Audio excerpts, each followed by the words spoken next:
Hello everybody and welcome back to my channel. In today's video I am going to be sharing with you Halloween books.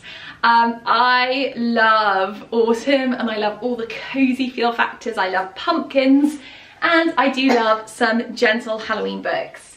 Now these books, none of them are very scary. I do not like scary things at all. They're quite gentle and perfect for young children, toddlers, and yeah, I think they are really gorgeous. So I'm excited to dive into them, show you some of our favourites. Now, as I'm filming this, my littlest son is here with me and he has got a bit of a snotty nose.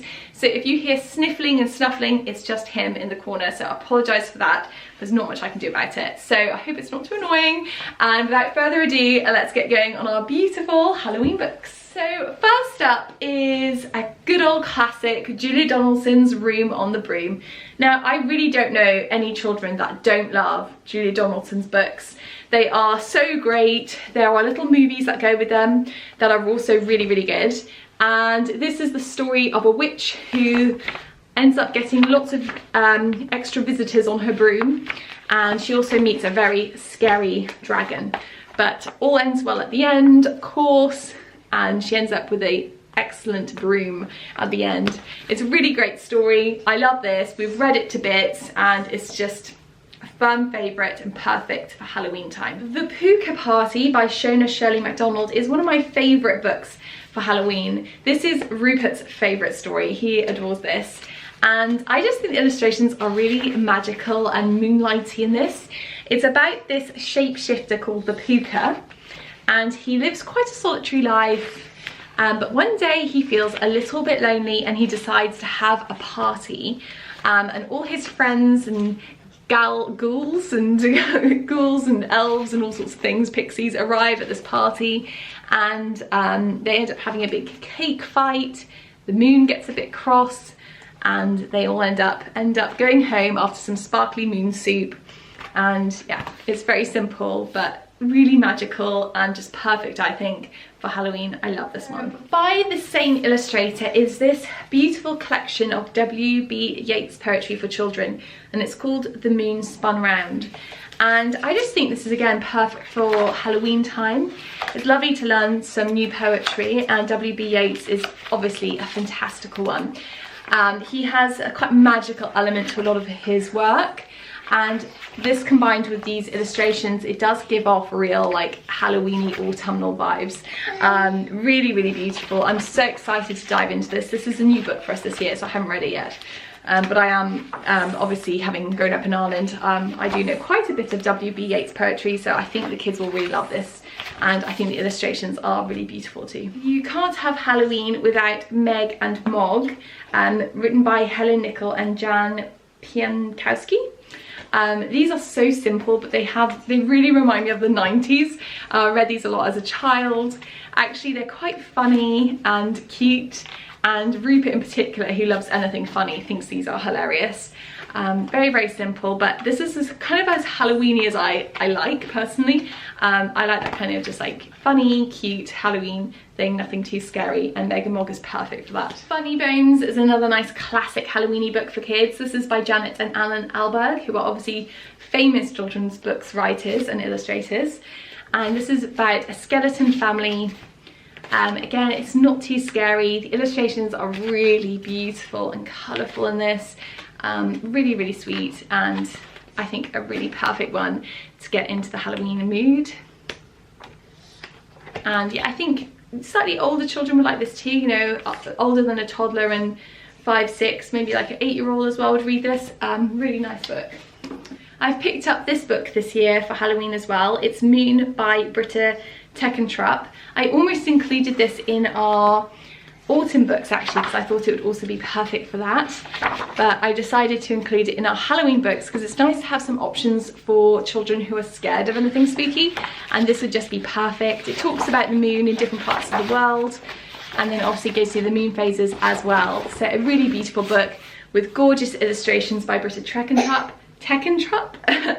So yeah, a lovely one to add onto our shelves. Even though I have 2 little boys, we are huge fans of Angelina Ballerina, and I just adore the illustrations in these books.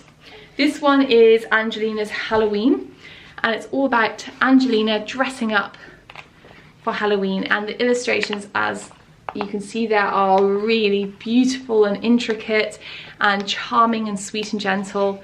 So definitely probably my favourite Halloween book, I think. So cute. A couple of new publications that I thought would be so great for Halloween this year. The first one is The Witchling's Wish by Lou Fraser and Sarah Massini.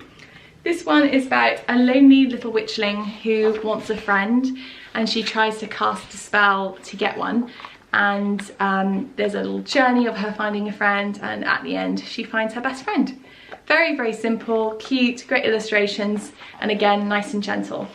This is very exciting. It's a new Julia Donaldson book called The Baddies, and me and my husband read this last night and we thought it was really good. There's lots of scary Halloweeny creatures. There's a witch, a ghost, a troll, and then this little girl who they're trying to steal her handkerchief off from. So there's a little girl there, her cottage, these are the baddies, and of course she wins out in the end, and it's just a great book, as you would expect with Julia Donaldson and Axel Scheffler. To a non-fiction book. This is so great if you love getting out into nature and the woods at this time of year, and it's Lonely Planet's Kids Wild Things, with over 100 magical outdoor adventures. This is so much fun. It gives you ideas for finding dragons out in nature and making wands and broomsticks and fairies, and there's just so many fun magical wild crafts in this that would just use kids' imaginations. So fun. Highly recommend this. There's just tons to this book, and even just having a look through it, there's just loads of like real sort of fun spooky projects to do, so that's a great addition to any bookcase. So this little book is about a girl called Ollie, and she loves cats, and she ends up finding a lost kitten, and in the end she finds out it belongs to a witch. So it's a little bit scary, but not really. It's very gentle and very sweet, and there's lovely pumpkins in it, great colours. Yeah, a fan favourite with my children. Okay, so almost at the end now. We're on to another new book for us, Witch in Training by Michelle Robinson. This came out last year and I had my eye on it. I'm so excited actually to have a proper look through. I haven't really looked through this one at all, but I've heard it's really good. So I'm afraid I don't know what happens in this book, but let's show you the pictures anyway. And then I'll read the back for you.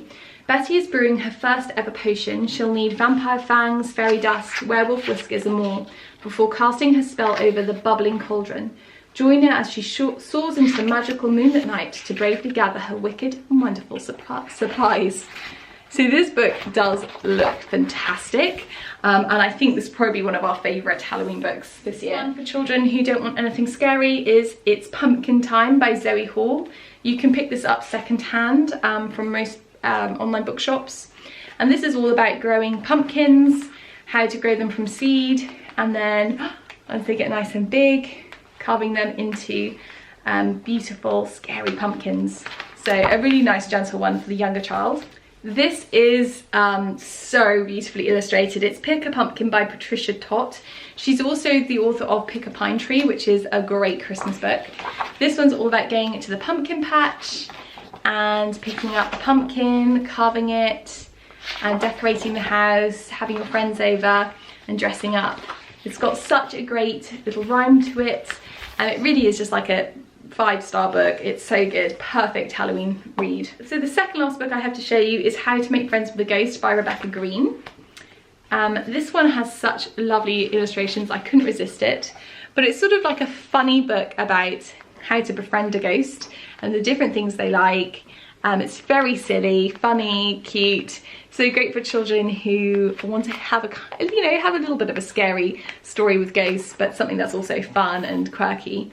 So that's our little ghost book. Another pumpkin book that I thought I'd show you is The Pumpkin Book by Gail Gibbons. This is quite similar to It's Pumpkin Time, but for a slightly older child.